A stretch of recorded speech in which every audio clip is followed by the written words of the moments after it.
Malam itu, langit tampak seperti menahan tangis. Angin berhembus lirih seolah membawa bisikan dari dimensi lain. Di pondok pesantren kecil di kaki Gunung Argopuro, Gus Idam tengah larut dalam tahajud. Suaranya merintih lembut, doanya mengalir dalam diam. Namun malam itu, ada sesuatu yang berbeda, udara terasa berat, dan suasana mendadak begitu hening seakan seluruh alam menunggu sesuatu yang besar akan terjadi. Setelah sujud terakhir, Gus Idam beranjak tidur di ruangannya yang sederhana. Baru saja mata terpejam, ia terseret dalam mimpi yang terasa begitu nyata. Di dalam mimpi itu, ia berada di tengah padang pasir hitam, sunyi tanpa suara, kecuali desisan angin dan gelegar petir di kejauhan. Dari balik asap pekat, muncullah sosok berjubah hitam dengan mata menyala merah darah. Sosok itu melangkah perlahan ke arahnya, membawa tongkat dari tulang dan kalung tengkorak yang bergoyang seiring langkahnya. "Aku menantangmu, Gus Idam."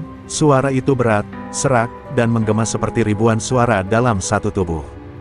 "Buktikan bahwa langit lebih kuat dari bumi. 3 malam dari sekarang, aku akan datang. Jika kau tak menjawab, bersiaplah pondokmu menjadi abu." Lalu petir menyambar, dan tubuh Gus Idam terhempas dalam mimpi. Ia terbangun dengan tubuh basah oleh keringat, napasnya tersengal, dan lantai tempat ia sujud tadi kini menghitam seperti habis terbakar. Esok paginya, para santri melihat wajah Gus Idam yang pucat dan mata yang sembab. Ia tak berkata banyak, hanya tersenyum tipis dan meminta semua memperbanyak zikir hari itu. Namun suasana pondok berubah. Angin bertiup aneh, burung-burung tak mau hinggap di pepohonan dekat musola, dan seekor kambing mendadak mati tanpa sebab di pagi buta. Para santri mulai berbisik, menyadari bahwa malam tadi bukan malam biasa. Santri tertua, Wahyu, yang sudah bersama Gus Idam sejak kecil, memberanikan diri bertanya, "Gus, apakah mimpi itu benar-benar peringatan?" Gus Idam tak menjawab langsung. Ia hanya menatap langit yang mulai kelabu dan berkata lirih, "Langit telah bicara, Wahyu. Dan bumi akan mengguncang." Kalimat itu membuat semua yang mendengarnya terdiam, dada mereka terasa sesak, seolah badai tengah bersiap menyapu pondok tercinta. Di malam kedua, gangguan mulai datang. Lampu-lampu padam tanpa sebab, bayangan hitam tampak melintas di pelataran, dan suara rintihan lirih terdengar dari arah kebun belakang pondok.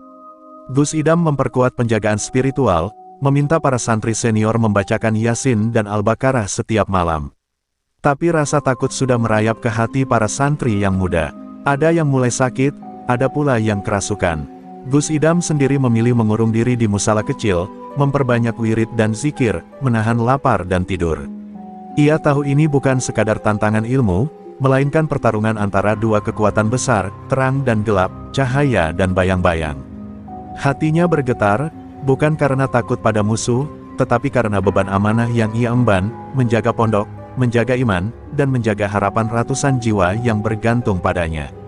Dan di malam ketiga, sebelum azan subuh berkumandang, angin berhembus kencang sekali, membuat genteng pondok berderak dan pohon-pohon berteriak.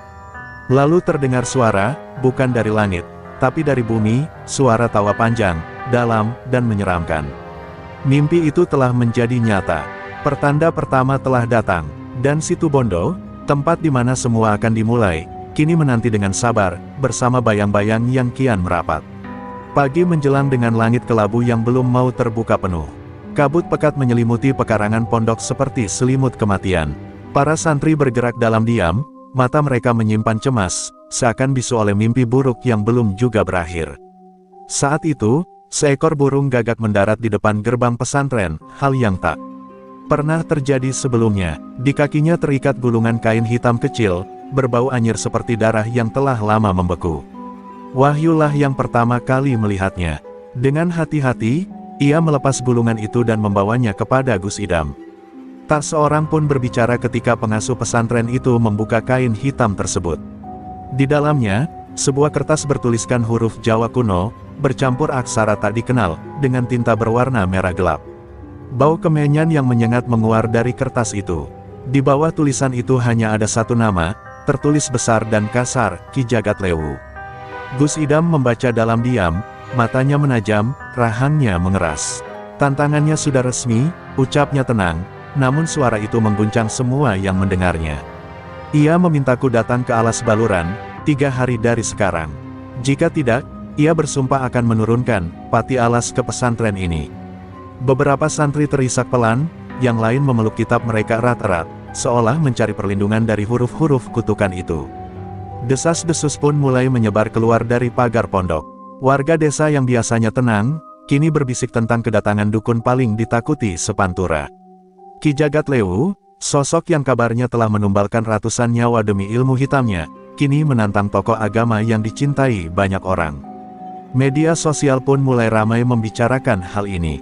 Video pendek tentang gagak pembawa surat, disertai suara azan yang terdengar serak, viral dalam semalam. Sore harinya, datang rombongan kiai dari pesantren lain. Mereka berkumpul di serambi musala, membawa wajah tegang dan suara berat. Seorang kiai sepuh memegang tangan Gus Idam dan berkata lirih, "Anak muda, ini bukan sekadar pertarungan. Kau akan berhadapan dengan warisan kegelapan yang telah tertanam selama puluhan tahun. Banyak yang lebih tua darimu gugur sebelum sempat melawan." Namun Gus Idam hanya menunduk, menahan gejolak di dadanya.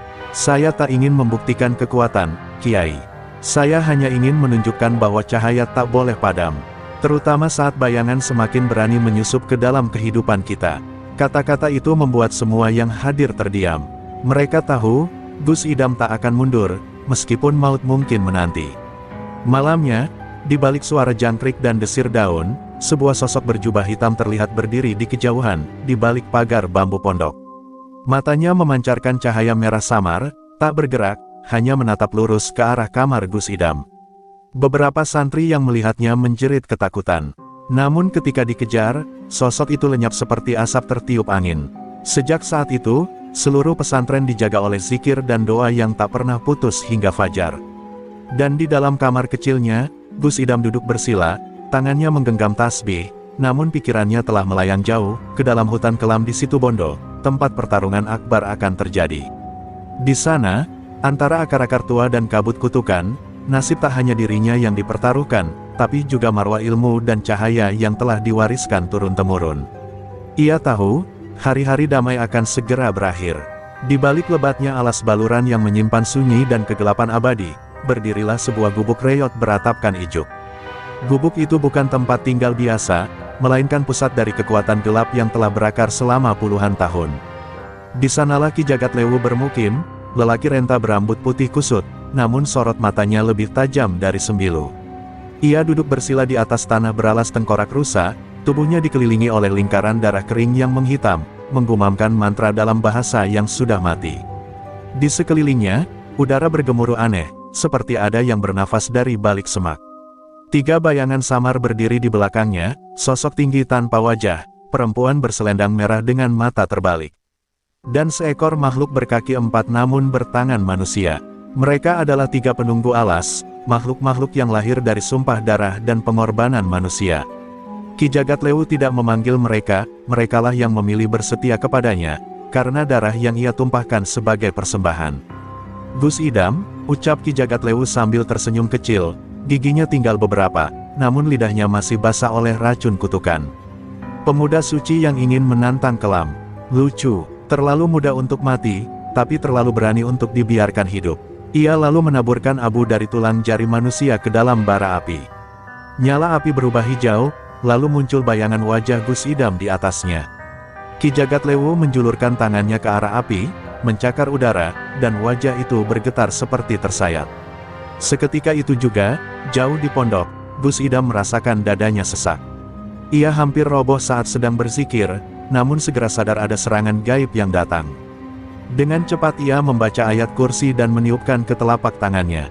Rasa sakit itu menghilang, namun wajahnya pucat. Wahyu yang menyaksikan kejadian itu tahu, Ki Jagatlewu telah memulai perangnya, bahkan sebelum langkah kaki Gus Idam menyentuh alas baluran. Di Situbondo, nama Ki Jagatlewu bukan sekadar legenda. Ia adalah cerita kelam yang tak pernah berani diceritakan dengan suara keras.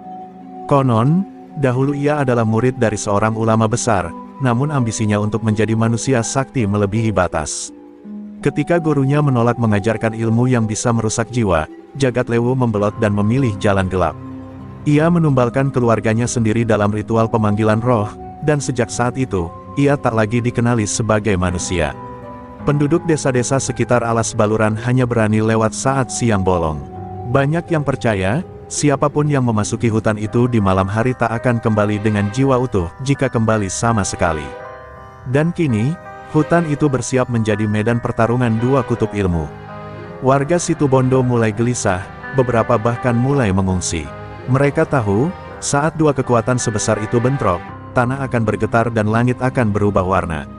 Sementara itu, di dalam gubuknya, Ki Jagatlewu sedang menyiapkan ritual pamungkas. Ia mengambil kendi kecil berisi darah yang telah dikubur selama 7 tahun. Darah dari 7 bayi kembar yang dulu dikorbankan oleh pengikutnya. 3 malam lagi, katanya sambil menatap nyala api yang membentuk wajah Gus Idam. Kau akan bersujud di hadapanku, atau aku akan kubur kau di dalam doa-doa yang tak pernah dikabulkan. Dan di pondok yang jauh dari sana, Gus Idam bersiap dalam diam. Ia tahu, ia tidak hanya melawan Ki Jagatlewu. Ia akan berhadapan dengan seluruh sejarah kegelapan yang ingin membungkam cahaya. Namun dalam dadanya, keyakinan tumbuh kokoh bahwa tak ada sihir sekuat keikhlasan, dan tak ada kekuatan sebesar iman yang dijaga oleh doa umat. Sore itu, langit seakan mengandung luka. Mega gelap menggantung rendah di atas pesantren, dan suara petir terdengar meski hujan belum turun. Gus Idam baru saja selesai memimpin salat asyar ketika seseorang mengetuk pintu gerbang pondok dengan pelan namun tegas. Di balik pintu berdiri seorang lelaki tua dengan jubah putih yang telah memudar warnanya. Wajahnya keriput, tapi matanya menyala tajam. Kiai Mahbub, guru dari guru Gus Idam, sosok yang selama ini dikenal telah lama mengasingkan diri dari dunia luar. Kiai Mahbub dipersilakan masuk tanpa banyak tanya. Semua santri tahu, kedatangan beliau bukan kunjungan biasa.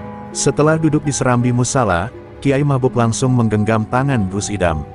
"Anakku," katanya dengan suara yang dalam, "kau sedang bersiap menuju jurang yang pernah membuat banyak orang saleh kehilangan dirinya. Kau harus tahu siapa sebenarnya yang akan kau hadapi." Suasana menjadi hening, seolah bahkan angin pun ikut mendengar. Dengan suara lirih namun berat, Kiai Mahbub mulai bercerita tentang masa lalu. Dulu, sebelum dikenal sebagai Ki Jagatlewu, pria itu bernama Leman, santri yang cerdas dan ambisius di pesantren tua di Situbondo. Ia begitu haus ilmu hingga diam-diam mempelajari kitab-kitab terlarang yang disembunyikan para guru. Suatu malam, Leman membobol gudang ilmu haram dan membaca kitab Ar-Ruh Al-Muqtal, kitab kuno peninggalan penyihir dari Andalusia. Sejak saat itu, ia tak lagi seperti manusia biasa. Leman berubah menjadi sosok pendiam, namun ilmunya melonjak drastis. Ia bisa melihat hal-hal yang tak terlihat, bisa mengetahui isi hati orang lain, bahkan bisa mematikan binatang dengan satu tatapan.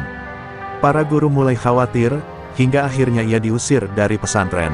Tapi sebelum pergi, ia mengutuk tempat itu dan bersumpah akan membalas dendam pada siapapun yang mewakili cahaya agama. "Dan kau, Idam," kata Kiai Mahbub sambil menatap dalam, "adalah simbol cahaya itu sekarang." Mendengar kisah itu, dada Gus Idam bergemuruh. Ia sadar, yang sedang ia hadapi bukan hanya dukun sakti, tapi seseorang yang pernah mengenal ilmu hak dan batil, lalu memilih untuk menjual jiwanya demi kekuasaan gelap. Kiai Mahbub mengeluarkan sebuah tongkat kecil dari kayu cendana, peninggalan dari gurunya. "Bawalah ini ke medan nanti." Tongkat ini pernah digunakan untuk mengunci makam seorang ahli sihir di zaman dulu. "Mungkin bisa menjadi pelindungmu." Sebelum pulang, Kiai Mahbub memberi satu pesan terakhir, suaranya bergetar, "Kalau engkau goyah di tengah pertarungan, jangan hanya ingat Allah. Ingat pula siapa yang kau lindungi. Karena kekuatan terbesar seorang alim bukan hanya pada doa, tapi pada cintanya kepada umat." Lalu beliau berlalu dalam diam, meninggalkan suasana yang lebih dingin dari sebelumnya. Malam itu, Gus Idam duduk di mihrab pondok, memandang tongkat warisan itu dengan mata yang berat. Di luar, suara burung hantu terdengar nyaring, dan angin membawa bau dupa terbakar dari arah timur. Tanda bahwa Ki Jagatlewu mulai mengirimkan bayangannya semakin jelas. Namun kali ini, Gus Idam tak gentar. Ia tahu, kekuatan yang ia bawa bukan sekadar ilmu, melainkan amanah yang diturunkan dari langit, dan cinta yang tertanam dalam doa-doa mereka yang lemah tapi tulus. Dan di kejauhan, di balik ratusan pohon yang mulai menggigil, Ki Jagatlewu menatap ke langit malam dengan senyum sinis. Bahkan langit pun mulai ikut campur, gumamnya. "Mari kita lihat siapa yang akan bertahan sampai akhir." Malam itu datang lebih cepat dari biasanya. Langit menggulung hitam pekat seperti tinta tumpah dari langit ketujuh. Para santri belum sempat menyelesaikan wirid setelah Isya ketika tiba-tiba lampu padam serempak. Gema ayat suci terhenti, digantikan oleh senyap yang menyesakkan dada. Angin berputar-putar di halaman pondok, membawa bau busuk seperti bangkai yang telah dikubur dan digali kembali. Sebagian santri gemetar, sebagian lain menggenggam tasbih erat-erat, mulut mereka bergetar mencoba melawan ketakutan yang merayap perlahan. Tiba-tiba terdengar jeritan dari kamar santri paling belakang. Suara tangis histeris diiringi suara benda pecah. Beberapa santri berlari ke sana dan mendapati seorang santri muda bernama Tegar tengah berguling di lantai, matanya melotot putih, mulutnya mengucap kata-kata yang tak dikenali, watu, geni, darah, darah, darah. Tubuhnya melayang beberapa senti dari lantai, lalu terhentak jatuh dengan keras. Darah segar merembes dari hidung dan telinganya. Malam itu, ketenangan pondok resmi direnggut. Gus Idam datang membawa tongkat kayu cendana pemberian Kiai Mahbub. Ia berdiri di tengah ruangan dan mulai membaca ayat-ayat ruqyah. Suaranya keras, dalam, dan penuh getaran iman. Saat bacaan, sampai pada surah Al-Hasyr ayat terakhir, udara di ruangan itu bergetar seperti terkena gelombang panas. Bayangan hitam keluar dari tubuh Tegar dan melesat ke langit, menjerit dengan suara mengerikan. Lampu tiba-tiba menyala kembali, tapi ketakutan sudah telanjur mencengkram hati semua orang. Namun gangguan tak berhenti. Seekor ular besar tiba-tiba muncul di kamar mandi santri perempuan. Di dapur, kompor menyala sendiri, lidah api menari-nari membentuk wajah seseorang yang tertawa. Bahkan sumur tua di belakang pondok memancarkan air berwarna merah pekat seperti darah. Semua kejadian itu berlangsung bersamaan, seperti orkestra kekacauan yang dirancang oleh tangan tak terlihat. Malam itu, pondok bukan lagi tempat menuntut ilmu, melainkan arena pertempuran batin dan iman. Gus Idam membagi para santri senior menjadi kelompok zikir, ruqyah, dan penjaga. Ia memerintahkan agar surah Al-Baqarah dibacakan tanpa henti di 3 titik utama, musala, gerbang depan, dan sumur belakang. Ia sendiri berjalan keliling pondok sepanjang malam, membawa tongkat kayu dan bacaan Al-Quran di mulutnya. Matanya tak pernah lepas dari kegelapan, karena ia tahu, musuhnya tak hanya bersembunyi di hutan, tapi kini telah menyusup ke dalam pekarangan ilmu. Tepat di tengah malam, terdengar suara ketukan 3 kali di gerbang pondok. Tak ada yang berani membuka. Ketika akhirnya Wahyu memberanikan diri mengintip dari celah pagar, tak ada siapapun di luar sana, kecuali sebuah batu hitam sebesar kepala manusia yang tiba-tiba muncul di tengah jalan masuk. Batu itu panas, berasap, dan berdenyut seperti jantung. Gus Idam melihatnya dan berkata pelan, "Ini peringatan. Batu dari alam bawah tanah. Ki Jagat Lewu ingin menunjukkan bahwa ia bisa menyentuh kami kapan saja." Namun Gus Idam tidak goyah. Ia duduk bersila di tengah halaman pondok, menghadap langit yang masih menggulung. Dengan suara tegas, ia membaca ayat kursi 1000 kali, diikuti para santri. Suara mereka menggema ke seluruh penjuru desa, melawan jerit bayang-bayang yang melintas di antara pepohonan. Malam itu, pondok bagaikan benteng spiritual terakhir yang sedang diterjang badai sihir dan rasa takut.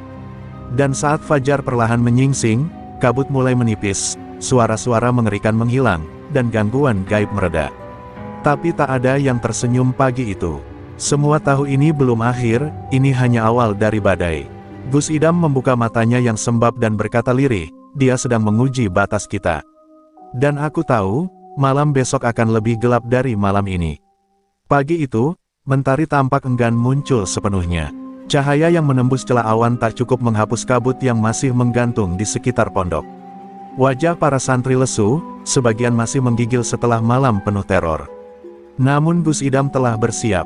Dengan pakaian sederhana dan sorban putih yang melilit kepala, ia berdiri di pelataran pondok, menggenggam tongkat cendana dan membawa tas kecil berisi kitab-kitab doa, minyak zaitun, dan segenggam garam ruqyah. Hari itu, ia akan berjalan menuju jantung kegelapan, alas baluran. Para santri dan warga berkumpul mengiringi langkahnya hingga ke gerbang desa. Suasana hening, tak ada suara, hanya pandangan mata penuh harap dan ketakutan.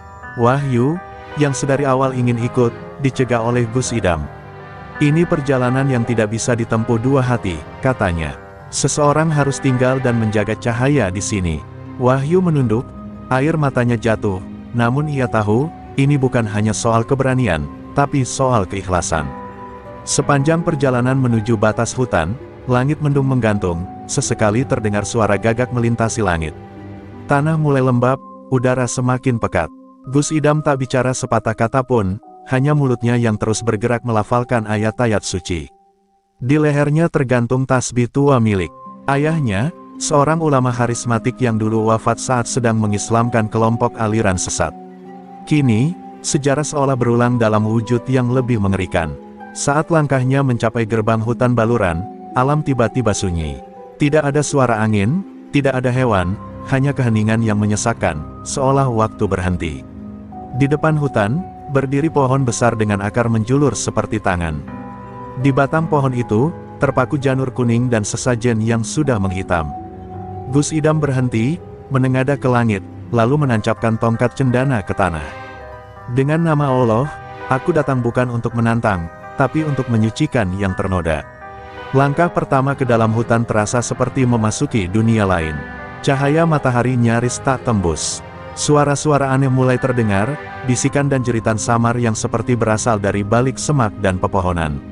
Namun Gus Idam tetap berjalan, setiap langkahnya diiringi ayat-ayat Al-Falaq dan An-Naas. Di kejauhan, sekelebat bayangan hitam melintas cepat, namun tak berani mendekat. Keberadaan tongkat cendana dan bacaan suci membuat makhluk-makhluk itu gentar. Setelah berjalan hampir 1 jam, Gus Idam tiba di sebuah tanah lapang di tengah hutan, tempat yang dikenal sebagai Pusering Alas, pusat energi gaib di Baluran. Di sana, berdiri batu besar melingkar seperti altar, dikelilingi patok-patok kayu berlumur darah kering. Di atas altar itu, duduk Ki Jagat Lewu, mengenakan jubah hitam berhiaskan tulang-tulang kecil. Matanya memerah, dan senyum dingin tergurat di bibir tuanya.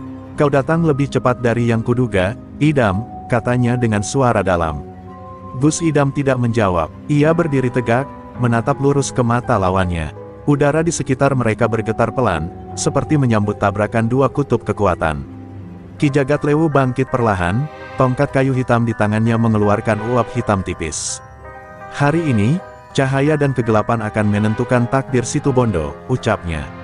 Dan hutan pun menjadi saksi, dua kekuatan besar akhirnya bertemu, di medan yang telah ditakdirkan ribuan doa dan dendam.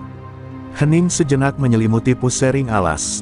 Di tengah sunyi yang menyesakkan, angin tiba-tiba berhembus kencang, menggoyang pepohonan tua seolah mereka hendak melarikan diri dari medan pertarungan yang akan terjadi. Ki Jagat Lewu melangkah maju, tongkat kayu hitamnya menghentak tanah, menimbulkan gelombang energi gelap yang membuat dedaunan layu seketika. Ia mulai melantunkan mantra dalam bahasa kuno, bahasa yang sudah dilupakan manusia, namun masih dikenali oleh makhluk-makhluk alam bawah. Gus Idam berdiri tegak, mata terpejam, bibirnya bergerak tenang melantunkan surah Yasin. Cahaya putih lembut keluar dari dadanya, melingkupi tubuhnya seperti pelindung gaib. Ketika gelombang hitam kiriman Ki Jagat Lewu menghantam lingkar cahaya itu, suara dentuman keras menggema seperti petir pecah di langit.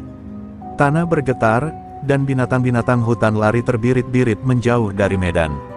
Pertarungan telah dimulai, bukan dengan senjata, tapi dengan ilmu yang tak terlihat mata biasa. Tiba-tiba, dari balik semak-semak, muncullah makhluk-makhluk kecil bertubuh hitam legam, bermata merah menyala, pasukan jin peliharaan Ki Jagat Lewu. Mereka menyerbu Gus Idam dengan jeritan melengking, namun sebelum bisa menyentuh tubuhnya, cahaya dari tongkat cendana menyambar seperti kilat, membakar mereka menjadi asap hitam. "Kalian bukan musuhku," ucap Gus Idam pelan, "aku datang untuk meruntuhkan tahta kesombongan." Ki Jagat Lewu tertawa, namun tawanya tak lagi sepenuhnya manusiawi. "Kau kuat, Idam, terlalu kuat untuk anak pesantren biasa. Tapi mari kita lihat apakah hatimu cukup bersih untuk menghadapi ini." Ia mencabut segenggam tanah dari altar dan melemparkannya ke udara. Tanah itu berubah menjadi bayangan, menyerupai wajah-wajah santri pondok, Wahyu, Tegar, dan bahkan wajah ibunya sendiri. Mereka semua memohon-mohon padanya untuk pulang, menangis ketakutan. Gus Idam terhuyung. Mantra itu bukan menyerang fisiknya, melainkan hatinya. Ia hampir tergoda untuk berlari kembali, menyelamatkan orang-orang yang ia cintai. Tapi suara Kiai Mahbub bergema dalam pikirannya, "Jika kau goyah, ingat siapa yang kau lindungi." Ia menguatkan diri, lalu menatap bayangan-bayangan itu dan berkata lantang, "Mereka tidak butuh tubuhku, mereka butuh imanku tetap berdiri." Dengan ayat kursi yang ia lantunkan penuh keyakinan, bayangan itu lenyap dalam sekejap. Kini hanya tinggal dua sosok di tengah hutan, cahaya dan kegelapan, doa dan kutukan, keyakinan dan dendam. Ki Jagatlewu menghentak tongkatnya ke tanah, memanggil kekuatan puncaknya. Tanah terbuka, dan dari dalamnya muncul pusaran api yang menyembur ke langit. Ini kekuatan dari lapisan ketujuh bumi, tempat ruh-ruh tersesat menjerit. Serunya, tapi Gus Idam tidak mundur. Ia mengangkat tongkat cendana ke langit dan memohon, "Ya Allah, jangan biarkan bumi ini menjadi tempat para pengkhianat cahaya berkuasa." Langit yang mendung sejak pagi tiba-tiba terbelah. Cahaya putih terang turun seperti petir tanpa suara, menyelimuti tubuh Gus Idam dan mengarah ke pusaran api itu. Kedua kekuatan bertabrakan, menciptakan ledakan cahaya dan suara yang mengguncang seluruh alas baluran.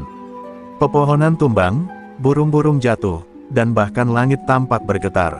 Dalam kekacauan itu, Ki Jagatlewu terdorong mundur, wajahnya mulai panik. Untuk pertama kalinya dalam puluhan tahun, ia merasakan takut. Namun pertarungan belum selesai. Tubuh Gus Idam lelah, tenaganya terkuras. Tapi ia tahu, ia tak bisa berhenti sekarang. Karena jika ia gagal, maka bukan hanya podoknya yang akan jatuh, tapi juga seluruh cahaya keimanan di desa itu akan padam satu persatu. Di tengah medan yang hening pasca ledakan cahaya, asap putih dan hitam berbaur dalam pusaran aneh, menciptakan siluet dua sosok yang masih berdiri, meski sama-sama nyaris ambruk. Gus Idam menahan napas, tubuhnya digerakkan oleh iman yang sudah mengikis lelah.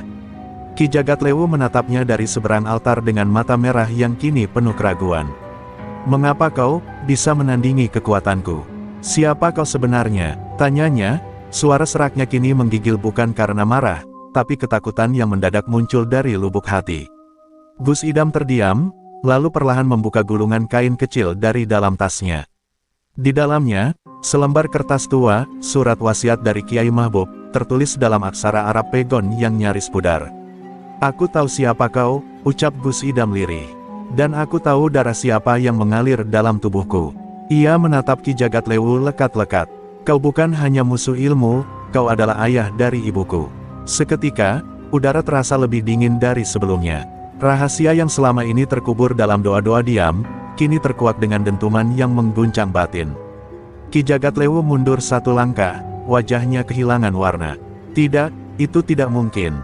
Ia menatap kertas itu seolah melihat hantu masa lalunya. "Ibuku, Siti Mutmainah, pergi dari keluarganya karena tak sanggup menerima praktik ilmu hitammu," lanjut Gus Idam. "Ia menikah dengan seorang santri miskin dan menyembunyikan garis keturunannya agar aku tumbuh dalam cahaya, bukan bayanganmu." Suara Gus Idam bergetar, bukan karena takut, tapi karena luka dalam yang tak lagi bisa disembunyikan. Dendam dan darah menyatu dalam medan itu. Ki Jagatlewu terdiam cukup lama sebelum akhirnya tertawa pendek, getir. "Jadi, ini takdirku, dihancurkan oleh cucuku sendiri." Ia menatap langit yang kini kelabu, seolah menunggu petir jatuh menimpanya. "Kau tahu, Idam, aku tidak selalu jahat. Tapi ketika ilmu yang kumiliki ditolak para ulama, ketika mereka menganggapku sesat, aku memilih jalanku sendiri. Aku membangun kekuatanku dari mereka yang dibuang, dari kegelapan yang tak pernah diakui." Namun Gus Idam menjawab dengan tegas, "Kegelapan tidak pernah menjadi pembenaran hanya karena cahaya menolakmu. Iman bukan tentang kekuatan, tapi tentang keikhlasan." Ia mendekat, menancapkan tongkat cendana ke tanah di antara mereka. Tanah bergetar, dan cahaya kecil muncul dari dasar bumi, seperti nyala lilin di tengah malam pekat. "Masih ada waktu untuk memilih. Bahkan di akhir hayatmu, Tuhan masih membuka pintu taubat." Ki Jagatlewu memejamkan mata, tangannya gemetar. Di hadapannya, anak dari anaknya berdiri tak dengan kebencian, tapi harapan. Selama puluhan tahun hidup dalam kutukan dan dendam, baru kali ini ia merasa rapuh. Tapi luka dan kegelapan terlalu dalam untuk hilang seketika. Ia berbisik, "Kalau kau ingin mengakhiri semuanya, lakukanlah. Aku sudah terlalu tua untuk mencari cahaya." Namun Gus Idam justru bersujud, melantunkan doa penuh haru. Ia menangis, bukan karena lelah atau kalah, tapi karena hatinya perih melihat keluarga yang terjatuh terlalu jauh dalam ilusi kekuasaan. "Ya Allah, jika ia masih kau beri kesempatan, ampunilah dia. Karena tak ada yang lebih kuat dari kasih-Mu." Dan dalam sujud itu, langit terbuka sedikit, memancarkan sinar tipis yang menyentuh tanah tempat Ki Jagatlewu berdiri. Cahaya itu menyentuh pundaknya, dan untuk pertama kali sejak puluhan tahun, lelaki tua itu menangis. Cahaya yang turun dari langit tidak hanya menyentuh pundak Ki Jagatlewu, tapi juga menyusup pelan ke dalam relung jiwanya yang telah lama terkunci. Tangisnya pecah, keras dan menyayat, seperti air bah yang akhirnya menembus bendungan tua. Ia berlutut di hadapan Gus Idam, tubuhnya gemetar hebat. Andai waktu bisa kuputar, aku ingin kembali menjadi ayah yang tidak ditinggalkan. Tapi kini, mungkin terlambat. Suaranya tercekat, namun wajahnya mulai menampakkan penyesalan yang nyata. Namun justru saat itu, langit berubah murka. Awan hitam berkumpul cepat, angin menderu dari segala arah. Dari balik pepohonan yang meranggas, terdengar jeritan makhluk-makhluk halus yang mengaum kesakitan. Ada yang marah, bisik Gus Idam lirih, menatap langit dengan mata tajam. Kau pernah membuat perjanjian dengan sesuatu yang lebih dalam dari sekadar ilmu hitam, bukan? Ki Jagatlewu mengangguk perlahan, wajahnya pucat pasi. Ya, aku pernah menyerahkan sebagian jiwaku demi kekuatan. Dan kini, mereka menagih harga. Tiba-tiba tanah di sekitar mereka pecah, dan dari dalamnya muncul sesosok makhluk raksasa hitam legam bertanduk api, matanya menyala seperti bara. Suaranya bergemuruh, pengkhianat. Kau tak bisa kembali sebelum menuntaskan ikatan. Makhluk itu mengarah pada Ki Jagatlewu, hendak menyeretnya kembali ke dalam dimensi kegelapan. Namun Gus Idam berdiri di hadapannya, membacakan ayat-ayat pemutus perjanjian syirik dengan suara lantang. Getaran ayat itu menghentikan langkah si makhluk, walau hanya sementara. Pertarungan kembali pecah, tapi kali ini bukan antara dua manusia, melainkan antara seorang pewaris cahaya dengan perwujudan dendam dari dunia gaib. Gus Idam mengerahkan segala daya, tubuhnya mulai gemetar karena energi spiritualnya telah terkuras sejak pagi. Tapi ia tidak mundur, selama masih ada satu ayat yang bisa dibaca, aku tidak akan biarkan setan merenggut jiwa yang ingin bertaubat. Serunya, setiap bacaan yang ia lantunkan, membuat cahaya dari tongkat cendana semakin terang. Ki Jagatlewu menyadari bahwa ini bukan hanya tentang nyawanya, melangkah maju. Ia menancapkan tangannya ke tanah, dan untuk pertama kalinya, mengalirkan kekuatan yang tersisa bukan untuk membunuh, melainkan untuk melindungi. Jika kalian ingin menagih, ambil kekuatanku, bukan jiwaku, ucapnya tegas. Tubuhnya mulai menyala, perlahan-lahan terbakar oleh api perjanjian yang ia buat bertahun-tahun lalu. Tapi dari wajahnya, tampak kedamaian yang belum pernah hadir sebelumnya. Gus Idam berseru memanggil nama Allah dengan segenap kekuatan. Maka cahaya dari langit turun lebih terang dari sebelumnya, membakar makhluk itu hingga meleleh menjadi kabut hitam, dan menghapus semua bekas sihir yang masih tertinggal di tanah baluran. Ki Jagatlewu ambruk, tubuhnya ringkih, namun matanya basah oleh kebebasan yang baru ia rasakan. Terima kasih, anakku, ucapnya sebelum perlahan menutup mata dengan senyum damai. Langit kembali tenang, burung-burung kembali berkicau, pepohonan yang rusak seolah mulai pulih. Gus Idam berdiri di tengah lapangan yang kini sunyi, hanya ditemani angin sejuk yang menyapu wajahnya. Ia menatap altar yang telah runtuh dan membisik, setiap kegelapan akan musnah, bila satu doa tak pernah padam. 3 hari setelah peristiwa di Pusering Alas, desa kembali hidup dengan wajah baru. Awan kelabu yang selalu menggantung di langit Situbondo seolah telah diangkat, diganti oleh sinar mentari yang hangat. Kabar tentang pertarungan antara Gus Idam dan Ki Jagatlewu menyebar secepat angin, menjadi buah bibir dari warung kopi hingga masjid-masjid. Tapi tak banyak yang tahu, bahwa di balik kemenangan itu, ada air mata, luka batin, dan pengorbanan yang tak terlihat. Gus Idam pulang ke pondok dalam keadaan letih luar biasa. Para santri menyambutnya dengan tangis haru, sementara Kiai Mahbub menunggu di serambi dengan mata yang sembab. Kau sudah menjalani takdirmu dengan sebaik-baiknya, Idam, ucap sang Kiai seraya memeluknya erat. Tapi di dalam dada Gus Idam, ada kehampaan yang sulit dijelaskan. Kemenangan ini bukan kemenangan biasa. Ia tak hanya menyelamatkan umat, ia juga melepaskan belenggu masa lalu yang selama ini tersembunyi dalam darahnya sendiri. Makam Ki Jagatlewu dipilihkan tempat di pinggir hutan, di bawah pohon tua tempat ia dulu menanam dendam. Tak ada batu nisan mewah, hanya sebongkah batu kecil dan tulisan, telah kembali kepada cahaya. Gus Idam sendiri yang mengguratkan kalimat itu. Banyak yang bertanya, mengapa orang seperti Ki Jagatlewu dimakamkan dengan doa? Tapi Gus Idam hanya menjawab pelan, karena tidak ada dosa yang terlalu besar untuk dimaafkan, jika ia sempat menyesal.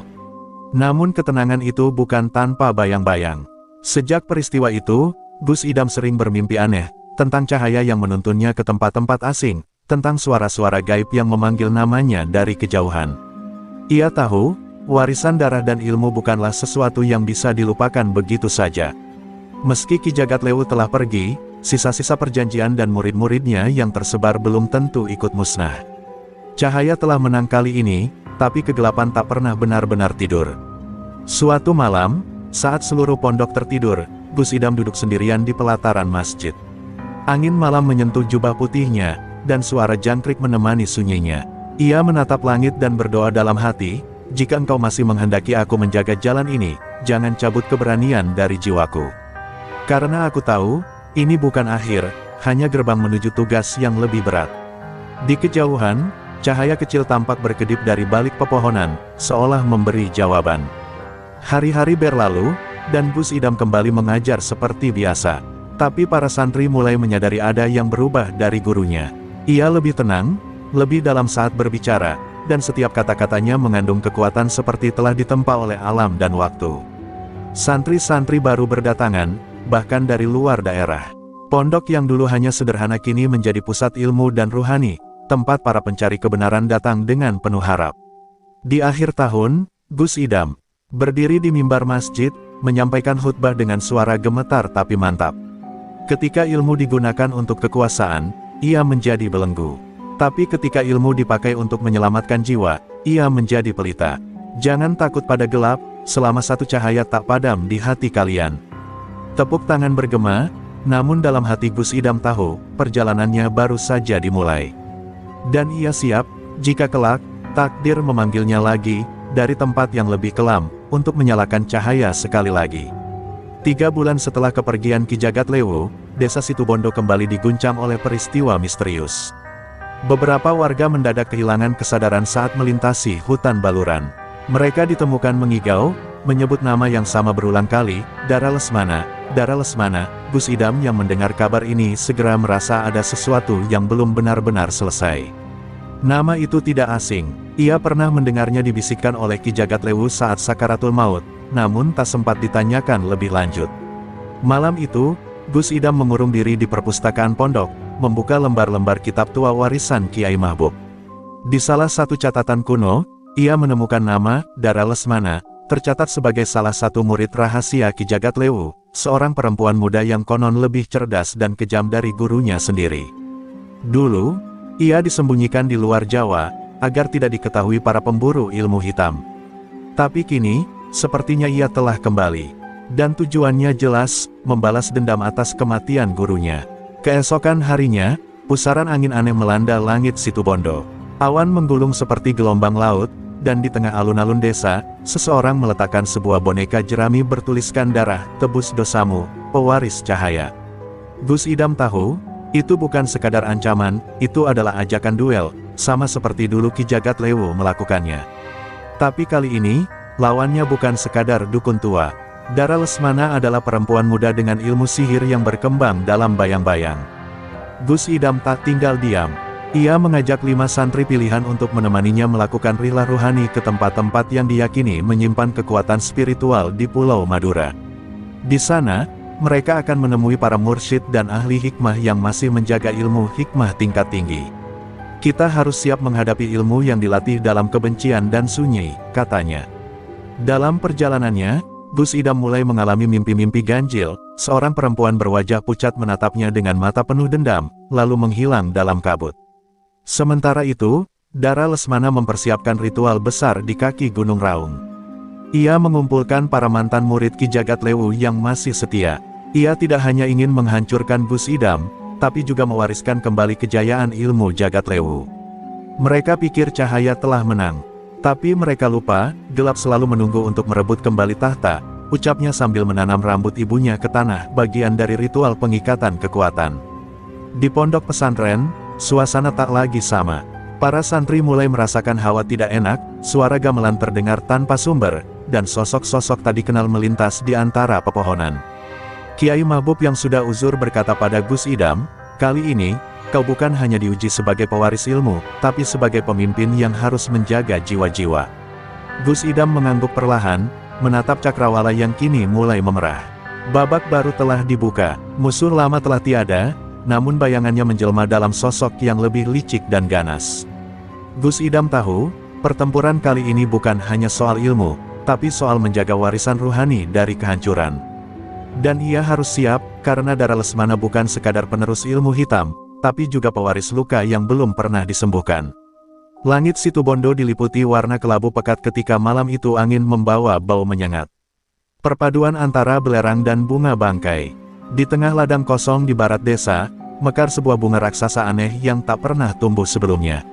Warga menyebutnya kembang mayat, dan dari situlah kabar-kabar aneh mulai berdatangan, bayi menangis di kuburan, ternak mati tanpa sebab, dan cahaya merah yang berkelebat di malam hari.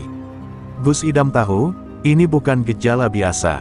Ini adalah pertanda, Dara Lesmana telah memulai ritualnya. Di balik semua itu, Dara berdiri tegak di tepi jurang Gunung Raung, tubuhnya diselimuti kain hitam bergaris benang emas.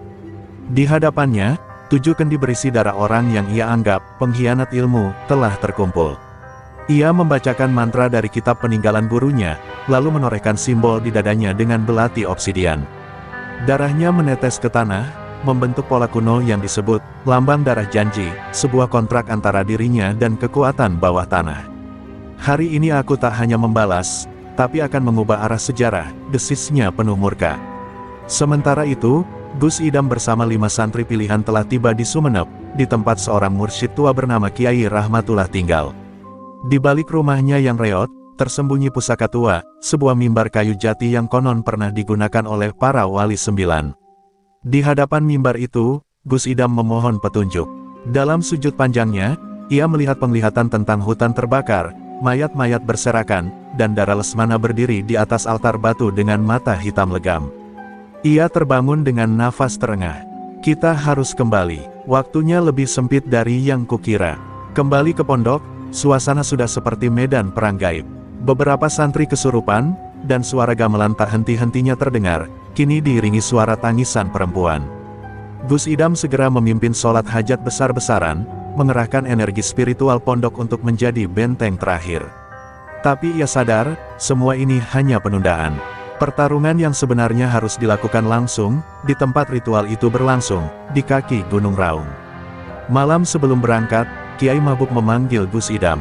Dalam kondisi lemah, beliau menyerahkan sebuah kain putih bertuliskan lafaz Asmaul Husna yang konon hanya diberikan kepada pewaris sejati ilmu hikmah tingkat tinggi.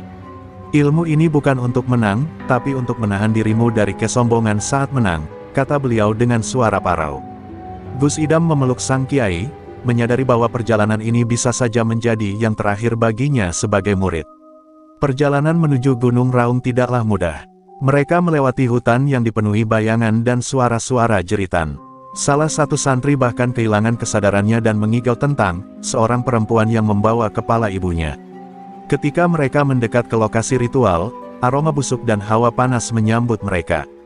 Di kejauhan, cahaya merah menyala seperti obor raksasa, dan suara Dara Lesmana mulai terdengar, membacakan mantra yang bisa mengguncang alam nyata dan gaib. Gus Idam menghentikan langkah. Ia menatap para santrinya satu persatu, dan berkata, "Jika ini akhir kita, pastikan akhir ini penuh makna. Tapi jika kita masih diberi hidup, jangan biarkan cahaya ini padam." Ia mengangkat tongkat warisan Kiai Mahbub, dan bersama-sama, mereka melangkah menuju pusaran ritual terakhir. Karena malam itu, bukan hanya tentang membungkam ilmu hitam, tapi tentang menentukan siapa yang akan mewarisi masa depan dunia yang terluka ini. Malam di Gunung Raung tak seperti malam biasa. Langit tak sepenuhnya hitam, tapi kemerahan seolah terbakar. Petir menyambar-nyambar meski hujan tak turun. Di puncak ritual, berdiri Dara Lesmana dengan jubah merah darah, wajahnya dilukis simbol kuno yang hanya dimengerti oleh pewaris ilmu hitam. Di hadapannya, sebuah batu besar yang dulu digunakan untuk mengorbankan binatang kini dilumuri darah 7 orang yang telah dirasukinya. Mereka berdiri di sekeliling batu, matanya kosong, tubuhnya gemetar, dan jiwa mereka telah terperangkap di antara dua alam. Langkah kaki Gus Idam dan para santrinya terdengar menembus keheningan. Saat mereka muncul di antara kabut, Dara menoleh perlahan. Tatapannya tajam, namun juga penuh luka yang dalam. "Akhirnya kau datang, pewaris cahaya," ucapnya dengan suara dingin. "Kau tahu, kematian guruku tak menghentikan apapun. Ia hanya membangunkan sesuatu yang lebih besar dalam diriku. Gus Idam tak menjawab, ia hanya menatap lurus, menggenggam tongkat warisan dengan erat. Dara mengangkat tangannya, 7 bayangan yang berdiri di atas batu berdarah tiba-tiba bergerak bersamaan. Mereka menyerang dengan kekuatan yang tak kasat mata, membuat 5 santri terhempas mundur, tubuh mereka membentur tanah keras. Salah satu dari mereka langsung pingsan, tubuhnya mengeluarkan asap hitam. Gus Idam berdiri di tengah pusaran serangan itu, memutar tongkatnya dan membaca ayat-ayat pelindung dengan suara lantang. Sebuah perisai cahaya membentuk lingkaran di sekitarnya, memantulkan serangan yang datang dari segala arah. Pertarungan itu bukan sekadar fisik, ia adalah perang antara kekuatan spiritual. Dara menari dalam lingkaran batu, tangannya membentuk mudra-mudra hitam, dan dari tanah keluar tangan-tangan gaib yang mencoba menyeret Gus Idam ke dalam kegelapan. Tapi dari tongkat kayu warisan Kiai Mahbub, cahaya putih membuncah dan memotong tali-tali gaib itu satu persatu. Tubuh Gus Idam bergetar hebat, tapi ia tetap tegak berdiri, matanya menyala dengan keyakinan. Di tengah-tengah pertempuran itu, salah satu bayangan tiba-tiba memekik, "Aku tak ingin di sini. Lepaskan aku." Ternyata, jiwa asli dari orang yang dirasuki belum sepenuhnya hilang. Gus Idam melihat celah itu. Ia mulai membacakan doa pemurnian ruh dari kitab Al-Hikmah Kadimah, kitab kuno yang diajarkan oleh Mursyid di Sumeneb. Suara lantangnya menembus kabut hitam, dan satu persatu, bayangan itu mulai goyah. 3 dari mereka roboh, jatuh dan menangis sebelum menghilang dalam pelukan tanah. Dara menjerit marah. Dari dahinya, muncul mata ketiga, mata sihir warisan langsung dari Ki Jagatlewu. "Kau telah menghancurkan saudaraku, maka kini rasakan kutukan terakhir." Ia membacakan mantra pamungkas, mengorbankan sebagian jiwanya sendiri untuk menghidupkan kembali 3 bayangan menjadi sosok baru, raksasa gaib bertubuh asap yang menjerit dengan suara neraka. Para santri yang tersisa mulai kehilangan harapan. Tapi Gus Idam berdiri di depan mereka, tubuhnya kini bersinar perlahan, dan kain putih Asmaul Husna di lehernya mulai berkibar tanpa angin. Dengan satu langkah maju, Gus Idam mencabut tongkatnya ke tanah, membentuk lingkaran nur yang besar. Ia menutup mata, membaca Asmaul Husna satu demi satu dengan sepenuh hati, hingga cahaya dari langit turun dan menyelimuti tempat itu. 3 raksasa asap terbakar dalam sekejap, dan tubuh Dara terpental ke belakang, jatuh ke tanah dengan darah mengucur dari mulutnya. Tapi matanya tetap menyala. Pertarungan belum usai, tapi malam itu, Gus Idam membuktikan bahwa cahaya tak akan padam selama keyakinan hidup di dalam hati. Langit belum kembali tenang meski 3 raksasa asap telah lenyap. Awan tetap menggulung, dan angin berputar seperti pusaran kematian. Dara Lesmana bangkit perlahan dari tanah, darah menetes dari sudut bibirnya, tapi mata ketiganya masih menyala terang, penuh dendam dan kekuatan yang belum sepenuhnya terlepas. "Kau pikir ini akhir?" gumamnya pelan, suara serak seperti daun kering tergilas angin. "Aku adalah luka dari generasi yang kau abaikan, dan aku belum selesai." Dara menggenggam liontin hitam yang tergantung di lehernya. Ia mencabutnya dan melemparkannya ke tanah. Tanah pun retak, menganga seperti mulut raksasa, dan dari sana muncul aura hitam pekat yang menyebar dalam radius ratusan meter.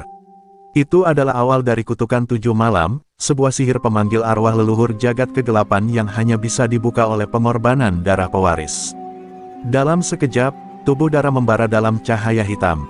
Ia menjerit, tapi bukan karena sakit, melainkan karena transisi. Ia sedang menjelma menjadi wadah dari kekuatan yang lebih tua dari gurunya sendiri. Para santri terhempas mundur, sebagian muntah darah, sebagian lagi pingsan karena tak sanggup menahan tekanan energi yang luar biasa.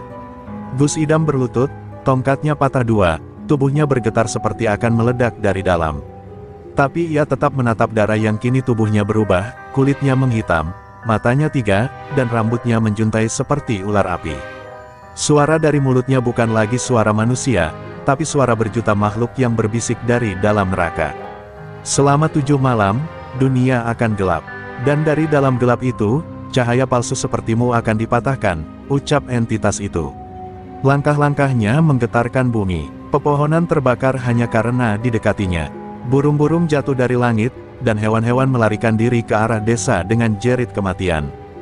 Gunung Raung seolah ikut menjerit. Letusan kecil terdengar di kejauhan, pertanda bahwa ritual ini mengguncang keseimbangan alam. Namun di tengah kehancuran itu, Gus Idam teringat sesuatu, kalimat dari Kiai Mahbub di malam sebelum beliau wafat, ilmu bukan untuk melawan ilmu, tapi cahaya dalam jiwa yang tak bisa dibeli.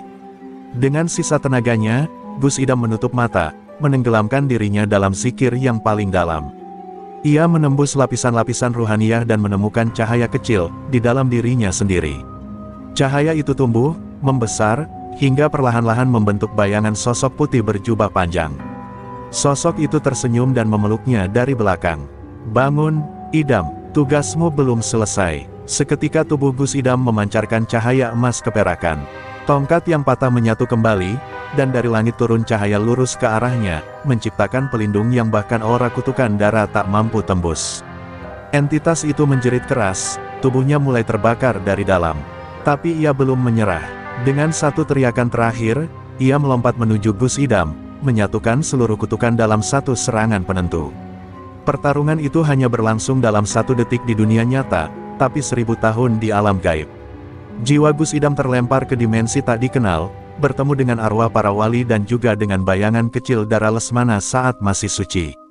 Di sana, ia harus memutuskan, menyelamatkan dunia dengan mengorbankan darah, atau menyucikan jiwa lawannya dan mengambil risiko dunia tetap terancam. Ia menggenggam tangan Dara kecil itu, lalu berkata, "Aku pilih menyelamatkanmu, agar tak ada lagi dendam yang diwariskan." Dan di dunia nyata, tubuh Dara tersungkur, menangis untuk pertama kalinya sebagai manusia lagi. Langit Gunung Raung perlahan meredup, menyisakan semburat jingga yang merekah dari balik kabut. Tubuh Dara Lesmana tergeletak di tanah, tidak lagi diselimuti kegelapan, hanya tubuh seorang perempuan yang menangis dalam diam. Rambutnya basah oleh embun, dan darah masih mengalir dari luka di dahinya. Gus Idam berlutut di sampingnya, wajahnya penuh debu dan peluh, namun sorot matanya tetap lembut. Ia tak menganggap Dara sebagai musuh, tapi sebagai jiwa yang tersesat terlalu jauh dalam dendam.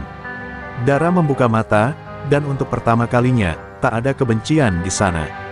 Hanya kelelahan. "Mengapa kau tidak membunuhku?" bisiknya lirih. Gus Idam memandang ke langit, lalu menjawab pelan, "Karena tak ada kemenangan dalam kematianmu, hanya kepedihan baru yang diwariskan." Dara terisak, air matanya jatuh ke tanah yang baru saja dilewati kutukan. Dari tempat itu, tumbuh setangkai rumput kecil, tanda bahwa harapan masih bisa tumbuh bahkan dari tanah terkelam. Para santri perlahan bangkit. Mereka menatap ke arah dua sosok yang kini duduk berdampingan. Tak ada sorak kemenangan, tak ada tepuk tangan. Hanya keheningan yang hikmat, seolah seluruh alam memberi ruang bagi peristiwa itu untuk menetap dalam ingatan. Santri tertua, Fikri, memejamkan mata dan membaca doa perlahan. Doa itu menggema, membawa getaran lembut yang memulihkan tubuh dan jiwa mereka yang tersisa. Satu persatu, mereka menangis, bukan karena ketakutan, tapi karena beban batin yang perlahan dilepaskan. Di kejauhan, kabut mulai menipis. Gunung Raung tak lagi menderu. Burung-burung kembali bernyanyi, dan cahaya pagi menembus pepohonan dengan lembut. Namun, di tengah ketenangan itu, Dara tiba-tiba terbatuk hebat, darah keluar dari mulutnya. Gus Idam langsung memeluknya, menyadari bahwa meskipun jiwanya telah kembali, tubuh Dara tak kuat menahan beban kutukan yang sempat bersarang terlalu lama. "Aku sudah tahu ini akhirnya," kata Dara dengan suara gemetar, "tapi setidaknya aku pulang, meski hanya sebentar." Gus Idam memeluknya lebih erat. "Dosa dan luka bisa ditutup, asalkan ada niat," ujarnya. Dara tersenyum lirih, lalu mengangkat tangannya, menggenggam lengan Gus Idam untuk terakhir kalinya. "Jangan biarkan dunia membentuk orang seperti aku lagi, jaga mereka, jaga cahaya itu." Kalimat itu menjadi kalimat terakhir Dara Lesmana sebelum matanya tertutup, dan tubuhnya terkulai perlahan. Gus Idam menunduk dalam, membacakan doa sambil meneteskan air mata yang tak pernah ia izinkan jatuh dalam perang manapun. Hari itu, tubuh Dara dikafani oleh para santri dengan kain putih, dan dikuburkan di bawah pohon besar tempat dahulu arwah-arwah gelap dipanggil. Tapi kali ini, bukan untuk memenjarakan roh, melainkan untuk memerdekakannya. Di nisan Dara tertulis, "Di sini bersemayam jiwa yang pernah tersesat, tapi kembali dalam pelukan cahaya." Sebuah pelajaran yang lebih kuat dari ribuan kitab, bahwa tak ada manusia yang terlalu gelap untuk disinai. Gus Idam kembali ke pondok beberapa hari kemudian, membawa luka di tubuh dan jiwa. Tapi ia tahu, ini bukan akhir, hanya awal dari tanggung jawab baru. Ia berdiri di hadapan para santri, lalu berkata, "Ilmu bukan untuk mengalahkan, tapi untuk menghidupkan, dan selama kita hidup, cahaya itu harus terus menyala untuk mereka yang belum sempat melihatnya. Dan hari itu, cahaya pondok menyala lebih terang dari sebelumnya, bukan karena kemenangan, tapi karena pengampunan. 3 bulan telah berlalu sejak kejadian di Gunung Raung. Pondok pesantren Al-Hidayah kini kembali hidup seperti biasa, namun suasananya tak pernah benar-benar sama. Di setiap sudut, terasa ada yang lebih dalam, sebuah kesadaran baru tentang gelap dan terang yang tak bisa lagi dipisahkan. Gus Idam berjalan pelan di halaman pondok, menyapu tanah sambil sesekali menatap langit.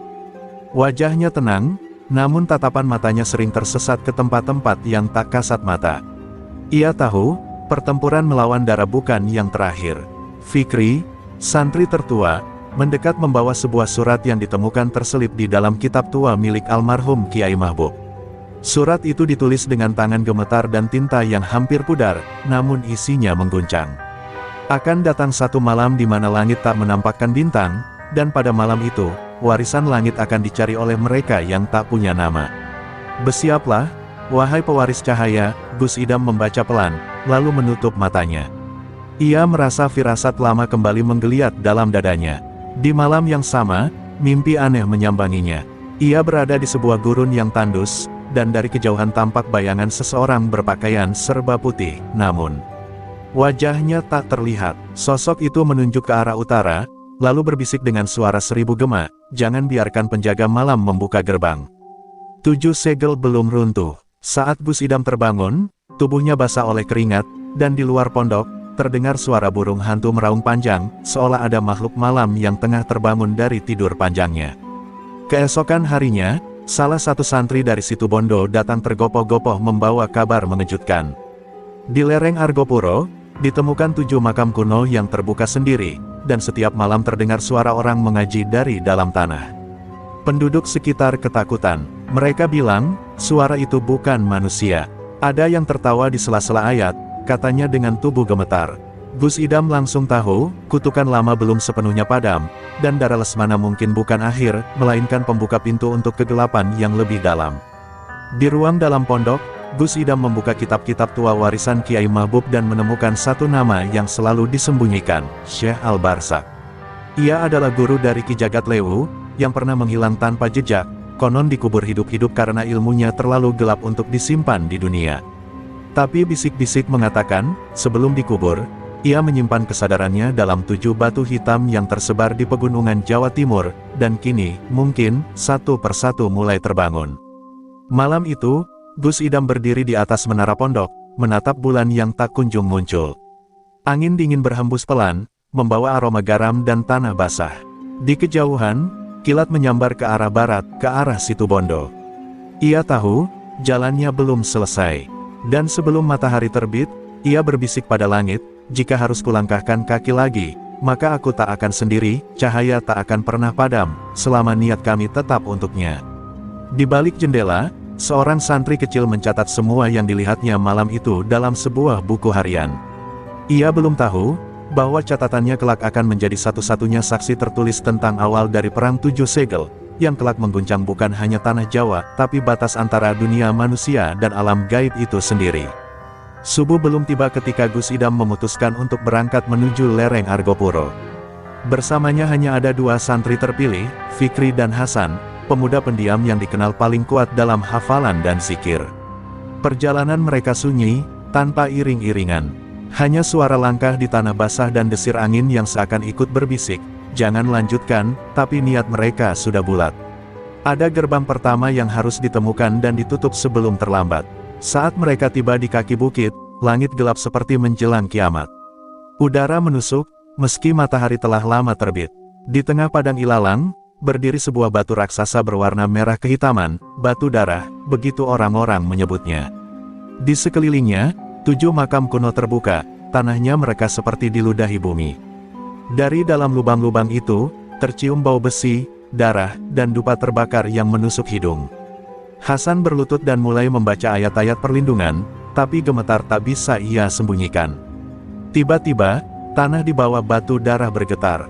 Dari celah-celah batu muncul kabut hitam yang membentuk sosok setengah manusia, setengah binatang, tingginya lebih dari 3 meter, tubuhnya dililit rantai gaib yang sudah berkarat. Sosok itu membuka matanya, menatap tajam ke arah Gus Idam. "Pewaris cahaya, kenapa datang begitu cepat?" Suaranya menggema, seperti berasal dari perut bumi.